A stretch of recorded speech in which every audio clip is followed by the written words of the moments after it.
Tęsime laidą, o joje antroji reportažo apie savadarbės transporto priemonės dalis. Dabar kalbėsime apie pačių pasidarytas priekabas. Aš su jumis atsisveikinu ir linkiu gero oro bei saugaus kelio, ypač juodosiose dėmėse. Sudie, likite su LNK ir žaidimu Teleloto. Štai tokią ar panašią priekabą galite sukonstruoti patys.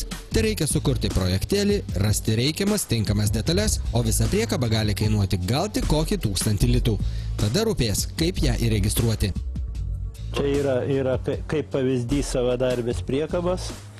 Tai pagrindinis dalykas, kas yra, tai sukabintuvas turi būti sertifikuotas, turi būti tipo patvirtinimo žymenį, turi turėti. Toliau apšvietimo prietaisai. Tai yra iš priekio balti atšvaitai, kurie turi būti ne toliau kaip 15 cm nuo krašto, o jeigu priekaba platesnė negu 1,60 m, reikalingi ir atšvaitai, ir žibintai balti. Iš šono yra geltoni atšvaitai, privalomi yra. Jeigu priekaba būtų ilgesnė negu 6 metrai, būtų privalomi ir atšvaitai, ir žibintai. Tai yra išdėstymai reikalavimai. Netoliau kaip 3 metrai nuo priekio, įskaitant grąžulo ilgį, ir netoliau kaip metras nuo galo. Iš galo posūkiai, gabaritai, stabdymo signalai, trikampiai atšvaitai. Čia registruota dar labai senai, kai dar nebuvo tų reikalavimų užpakaliniam rūko žibintai. Tai dar čia nėra to galinio rūko žibinto. Numerio apšvietimo žibintas.